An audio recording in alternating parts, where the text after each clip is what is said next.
This whole chapter is talking about somebody who is two-tongued or two-faced. What does that mean? What does that entail? How do we protect ourselves from being two-faced or protecting ourselves from having a forked tongue?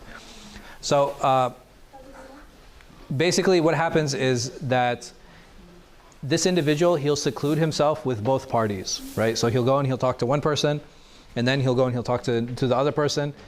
To this person, he'll tell him something, and to this person, he'll tell him something else. Why? Why do people do that? And he says this is the epitome of hypocrisy. You want to get both sides. Why? But why do that? Manipulating stuff to their advantage. Okay, so there's definitely an element of manipulation. I agree with. They get satisfaction out of it? Okay, satisfaction. Who would get satisfaction of doing this? Like going to two different people and telling them two different things. If I want corruption. Right? So somebody who just wants, like, he wants to what? Create a less. Okay, what advantage does a person have in watching other people fail? In the corporate world, people do that. Why? To climb up. Because they want to. Right? Because they want to. By destroying the other person, they feel that they're creating an opportunity for themselves, right? And that could be socially, it could be financially, it could be professionally, right? There are different ways of doing this, and this is why you do it.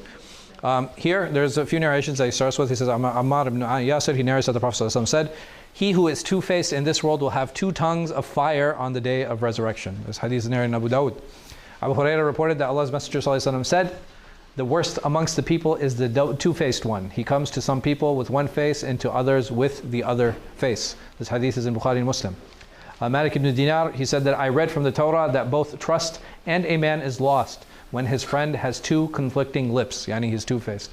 Allah will destroy every two-faced person. Ibn Mas'ud said, "Do not be a flunky." You guys know this term? You know what a flunky is? Like what? Is it academically or is it? No. This is just colloquial. They're undependable. Okay. Right. He doesn't. Yeah. So. What principles? What's the Yes. word used in Arabic? In Arabic. Can you explain it in English? Yeah. No. In Arabic, I forgot what the term is. Okay. That's part of it. نسيت الكلمة. I forgot what it was. Huh? Yeah. Someone who changes his mind constantly. Dang. I'll get it to you, inshallah. Yeah. Good time. Yeah.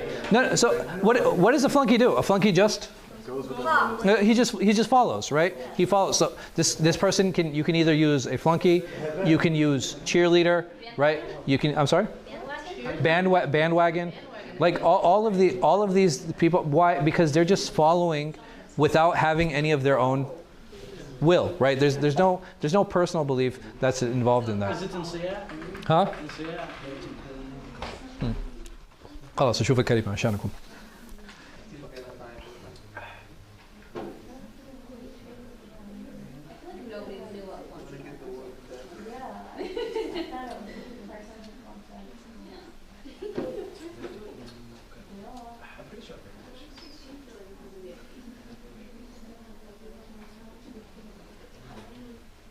ها إمعة.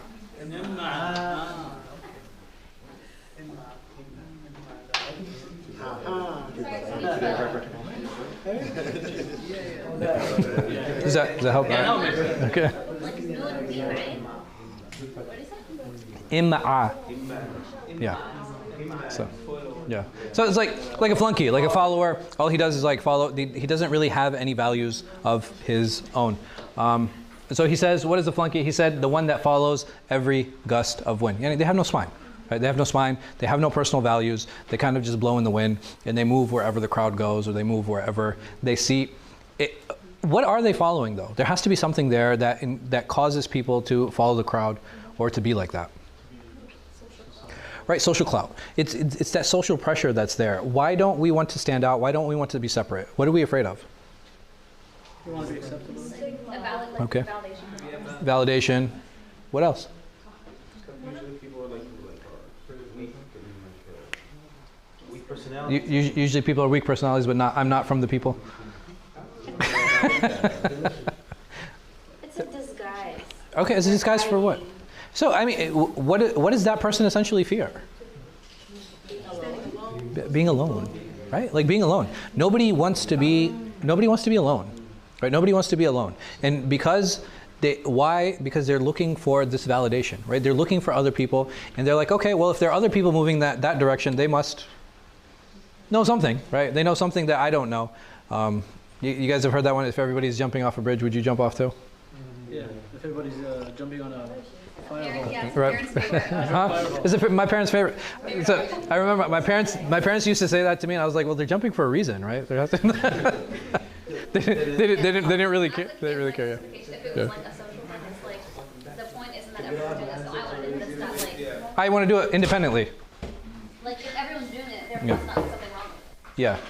No, but like, yeah, it's not actually a good line of yes. Would you also say the opposite end is true, that someone who's unable to really change their mind or is really stern or rigid about Sure. like just like in general? So extremism is wrong, right? Extremism in either direction. But the person who is, the one who's stern or the one who's stubborn, they're generally not going to be two-faced, right? They're just going to be stubborn and stern all the time, right? It'll just be that is how that person is, and that is how that person will always present themselves. This is usually somebody who has like a weak character, right? This is usually somebody who has a weak character. Hypocrisy, as here he says that it is agreed on that meeting two people with two faces is hypocrisy. Meeting two people with two faces is hypocrisy, right? This is something that Imam Ghazāli mentions is extremely problematic. And he says, while hypocrisy has many signs, this is the most apparent one. Versus khida, versus lying, versus cheating, versus being argumentative, right? These are all different signs of hypocrisy. The Prophet ﷺ said, he said, وَعَلَامَاتِ النِّفَاقِ ثَلَاث, right? He said that the signs for nifaq, for hypocrisy, are three. What are those signs? Right, when he speaks, he lies. When he makes a promise, he breaks it. إِذَا تُؤْمِنَ خَانَ, right? When he's given a trust, he will violate it. So those are all different signs for this. But Imam Ghazāli, he mentions here that being this two-faced person is a type of hypocrisy, right? This is the main sign of hypocrisy. Why? Because it's so apparent. It's so apparent, and he's involving multiple people in this. Because essentially, like you guys said, the purpose of having those two faces and having those two meetings and dealing with those two different people in different ways is to undermine them. Right? Is to trick people, is to undermine them. And we had said that this undermining and this is what the munafiqeen of Medina were trying to do with who? With the Muslims in general, right? Not just the Prophet ﷺ, with the Muslims in general, that they were trying to undermine their authority and they were trying to undermine everything that is that they were doing. So how does one become two-faced, right? This is something that Ghazāli entertains. And he says that, what about the one who tries to reconcile between two parties? So he's like, man, he's telling you he's like a really nice guy, blah, blah, blah. And he goes to the other one. He's like, yeah, he really wants to meet you and he really wants to talk to you. And I'm lying to both of them. That's fine, because it's for a greater good, right? We spoke about this. Yeah, we talked about it before. This is for Islah. Why is it permissible though? The intention is not to climb on the... Because you're not trying to undermine either of them. Right? Remember, the intention of the previous person is to undermine. His intention is not to undermine, it's to what? It's actually to bring them together and to build something. Right? He's trying to build something. He's not trying to destroy anything. So as long as he's truthful and his goal is to maintain brotherhood. Truthful in what sense? Right, he's truthful to himself. Right, he's truthful to himself when he's dealing with them. Here, if his goal is just to incite one against another, then this actually falls into gossip. Right, this actually falls into gossip. It falls into namima. He doesn't say it falls into namima. He said it's worse than namima. He says it's worse than namima. Why? He says the gossiper only takes information from one party to another, right? He only forwards the information. This guy, the guy who is two-faced, what does he do? He takes information to both people, right? So he'll speak about him to him, and he'll speak about him to him. He'll do it both ways. Versus the namam. Namam is a one-way channel, right? He just goes to one person. So, which is like, instigation, right? This is exactly what instigation is. It's the same as being two-faced. If you think about it, why am I instigating someone? Why do we instigate others? Why do we troll others? What pleasure do we get out of seeing other people squirm and hurt? What do you mean by we? Reaction, like you get a Huh? reaction. What do you mean by we? What do you mean by we? I mean me. You ever heard the royal we? You know what I mean? I say, like we understand that these truths are self-evident. No, so over here, why do because when I say why do people do this? It's control and power for sure. But the problem is like in public speaking, this is just for general knowledge for all of you. Yeah, okay, yeah. Because when we say people, what does that mean? Who am I? Right, I'm leaving myself out. Like I'm excluding myself from that. And not just that, like we all fall into mistakes. Like we all fall into shortcomings. So why do we enjoy speaking about others, or why do we enjoy like putting people down? Why? It gives people attention. All right, so it's a good way to bring attention to myself, right? Well, he knows about someone. Pride. Pride is a very big driver for these things. Jealousy. All of these characteristics, think about them. Right? Pride, jealousy, envy, ego. Are these all things that we should be striving for? No, these are things that this just inflames these thoughts and these feelings even more. And which is why it needs to be avoided, and which is why it needs to be stopped. What else? It tells each side that he supports them. So even he doesn't even have to tell them anything positive or negative. He's like, I'm going to come. Hey man, I'm going to stand with you when the time comes. And then he goes to his opponent, like, I'm going to stand with you when the time comes. Why? Because they have confidence now that they didn't have before. That they have the support that wasn't there. Also, praising both sides. Praising one and then ridiculing him behind his back. These are all just different levels and different ways of instigating and promoting these sick ideas. His actual obligation is to stay silent. Right? If I dislike someone, or if I don't like someone, or even if I have the feeling to undermine someone, then I should stay silent. Or what can I do? I can praise the one that actually deserves it. If a person deserves to be praised, I have every right to praise him. Or I can praise him in front of him and in front of others, because the goal is to remove this feeling from my heart, right? I want to remove this feeling from my heart. It was said that Ibn Umar, when we meet with the statesman, we say something, and then when we leave, we say something else. He said we would consider that hypocrisy during the time of the Prophet Muhammad sallallahu alaihi wasallam. So over here, there's a lot of discussion with the Sultan and the Amir. You find this in a lot of the classical narrations, that going to see them, don't praise them, don't spend time with them. Why? What was happening in their culture that this is something that's so important or so critical that they discuss? When I go to see a politician today, why do I go and see him? Oh, well, okay, what does that mean? Petition. Okay. If you visit. Because I want something, right? Because I want something. Why do I go to see a politician? Because I want something. You know, and even, subhanAllah, even when politicians come to see us, what is our natural reaction? We want something. What are you going to do for us? What are you going to do for me? Right? So this history of dealing with political figures and making these requests from them, it is something that is very common. The only difference with many of the nation states now that used to happen then is that they could actually go to the governor of an area, or they could go to the emir of an area, and they could ask for what? Straight up. Money, right? You could straight up just go to him and be like, hey, I need money. And he, out of his wealth, would actually give it to you. I can't go to a governor today and be like, hey, listen, man, I'm broke. Can you give me some money? Right? Or I'm not going to go to like this county supervisor and be like, hey, can I get a few bucks? No, that relationship is gone, right? That financial one is gone. It's not there anymore. But this is one of the things that was very important during that time. These are the people who had the wealth. They controlled the wealth of the Muslimin in general. In general. It doesn't mean that there weren't people who were wealthy other than them, but you have to realize, like, one of the richest entities historically was the state. Why? Because they're the ones that are going to war. They're the ones that are collecting a lot of the war booty, right? So you have massive amounts of wealth coming into the state. Who's controlling it? The state, right? The state itself is controlling it. So it was not uncommon to actually go and seek wealth from these individuals and from these people. How is it defined? How does an individual become two-faced? And it's in how we deal with others, right? That's essentially how it is. And how I deal with others. If I praise a statesman with no need from him, or if I meet him, I feel the need to praise him, then he says that this is a type of hypocrisy. Why? Because he put himself in that position. He didn't have to go and see him, right? If I don't need anything, why would I put myself in a position where I'm dealing with a person insincerely? Right? I'm not dealing with that person with sincerity. And by me putting myself in that awkward position, I am forcing myself to be two-faced, because like many things we had said before, once I fall into the habit of something, then it will become a habit. And it's important to stay away from those things that will even serve as a gateway for me to become like that.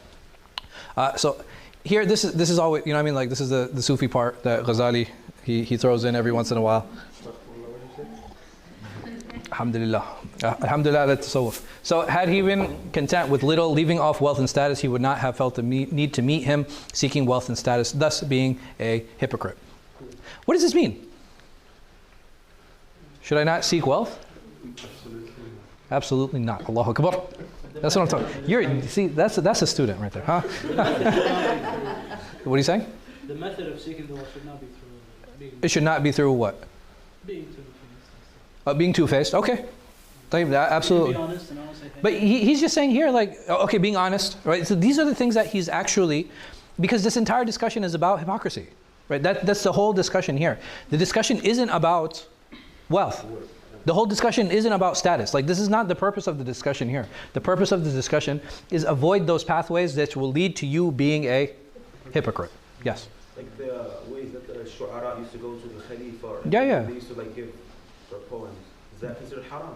No, that's not haram. Over there's a difference between an entertainer and someone going and seeking.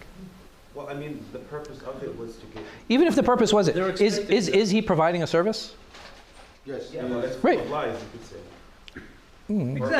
Exaggerations, mumkin. Lies, saba. But I'm saying even with exaggerations, when a sha'ir comes to me, am I coming because I'm like, oh man, I'm about to hear a non-fiction story?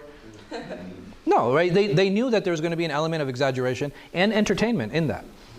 And by them providing the service of entertainment, I as the Amir or I as the Khalifa, I decide how good the story is. And if the story is really good, what happens?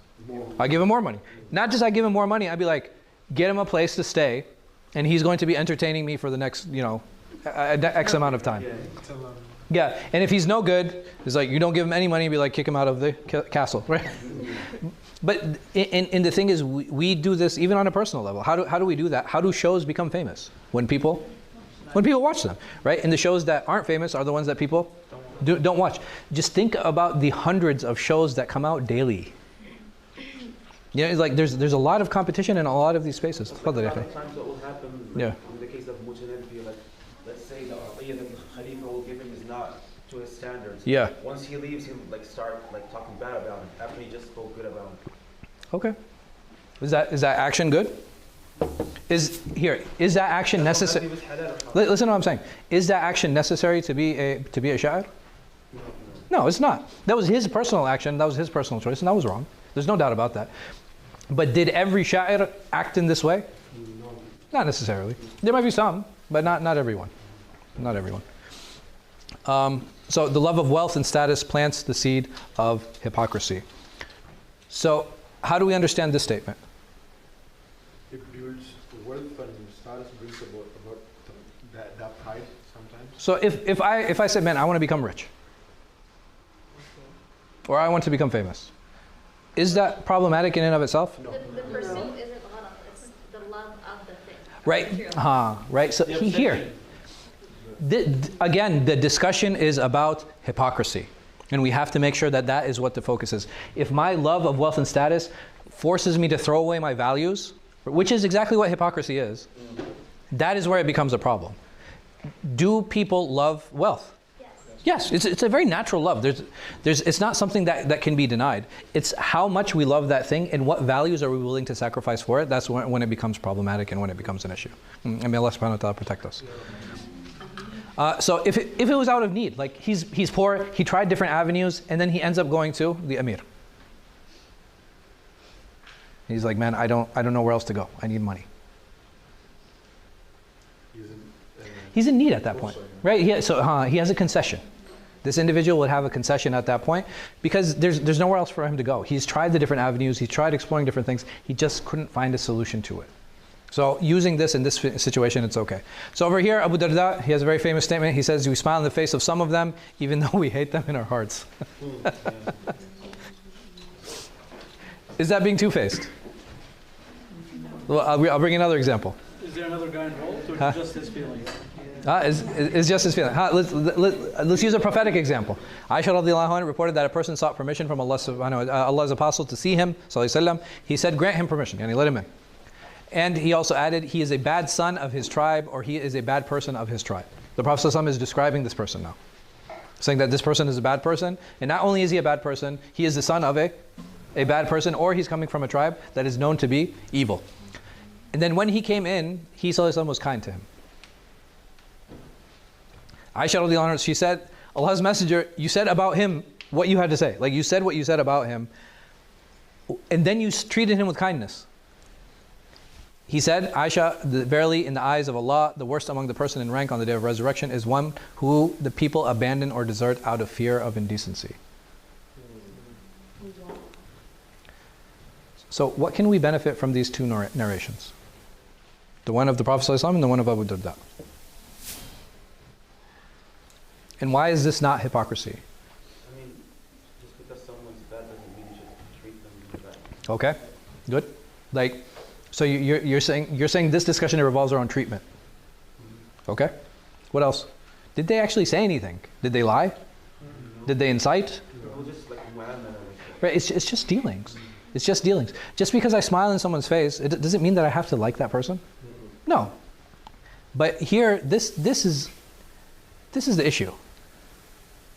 And even Allah subhanahu wa ta'ala, He says, لو كنت فظ غليظ القلب لانفض من حولك. Like, had you been hard-hearted and stern, then the people would have left you. And this is what we find with regular people. Yes? Yeah, if a person, every time you go to him, like, man, I don't want to talk to him. I can't deal with him. She's just too difficult. Every time I go, like, she has something to say or some snide comment or blah, blah. And unfortunately, many times this happens with people who are close to us, and sometimes even with our parents. Like, we find it challenging sometimes to call our mothers or call our fathers, because it's like, oh God, I gotta, you know what I mean? Like, I have to put up with this, or I have to hear this, or I have to hear that. Or certain friends, like certain friends you just don't want to call, like, why aren't you talking to so-and-so? He's just so toxic. I can't, you know what I mean? Like, I can't put up with what he's going to tell me or what he's going to say. I get stressed every time I feel like calling him. So such things, this is very natural for us. Just imagine if everyone dealt like that. And everybody was like that. Like, we as a society, we would never prosper. We would never get along. We have to put that front on. We have to. And this is very different than being a hypocrite. A hypocrite is undermining and inciting. This is learning how to deal with people. Even people, I have to learn how to deal with people even if I dislike them. This is actually an admirable trait. This is humility. Me being humble, just because I don't like someone, it means I'm willing to work with that person. I'm still willing to talk to that person. I'm still trying to figure out, okay, there might be certain aspects of that person that I dislike, but it doesn't mean that I cannot not work with them. I have a question. Sure. I wanted to ask you about this before. Huh. Like, about namima thing. Like, if I said, like, if I'm talking to anyone and then I said about this person, the bad person. Yeah. Is it considered a namima or No, because here, so let's go back. That's actually a very good question. He describes him in this way. Why is he telling Aisha? because he's coming to He's coming into their house? And okay, that's to be cautious. Like, hey, listen, there's this guy, he's coming, he's not a good guy. Be on your toes. He's not a good person. What is the other possibility? What was Aisha's status after the Prophet ﷺ passed away? to inform the future. She was not just al-Mu'mineen. I mean, she was al-Mu'mineen during the lifetime of the Prophet ﷺ. But what did she serve as after the Prophet ﷺ's death? As a teacher. She served as a teacher. There are people who she was going to see, people who are going to come to her. And if somebody came and asked her about this man, she knew what to do. And not just that, in future situations, if those arose, because people would come to her and she would be privy to information that other people didn't have. And it's very important for us to understand that how to deal with people when they come into our homes, understanding the position of our sons, our daughters, our wives, or whatever the case might be, so that they know how to deal with such people in the future. This is very different than namima. Why? Because the purpose here, is it to hurt this individual, or is it to warn or to teach? You know what I mean? Like, these are important differences that we need to understand when we're dealing with a lot of these situations. And we will find that it's more often than not very natural in when we draw that line. When is this namima and when is this islah? You know, when is this gossiping and when am I actually looking out? Our heart will tell us. Sometimes we don't want to listen, right? But it does tell us. We get that itch. right? It pulls at us like, you don't want to say, no, don't go there, don't say it, and then you say it anyway. Allah subhanahu wa ta'ala has given us that compass. He's given us that ability where we can actually differentiate these things. We just have to be more confident in our hearts and in our decisions. So, like we said, they're about greetings with a smile, understanding how to deal with people, how to interact with people. This is very different than actually being that. Praising is different because it's lying, right? Praising somebody who is not deserving of it, it is just straight up lying about that person, which is very different. So it's not permissible to praise, it's not permissible to affirm, it's not permissible to nod, it's not permissible to accept in front of any false speech. So if you know that this speech or this is categorically false, you are not allowed Islamically to accept or to try and praise that person if they are not deserving of it in any way, any shape, in any form. Yeah. Yeah. So like, if you're at work and somebody starts talking about, Someone else. No, like politics. Yeah. Politics is a little bit different, yeah. But you don't want to talk about politics at work, so you just agree to whatever he said, but you really disagree. Is that okay? So, are you agreeing? So there's a difference between. So there's someone who like he's talking about like, oh, this candidate is an idiot and he's like this and blah blah blah, and you're like, yeah, he's really, and like in your heart you're like, man, he's a really good guy. Like you don't have to go to that extent. You know what I mean? You can just listen. Just listen. Even if you nod, a nod can mean two things.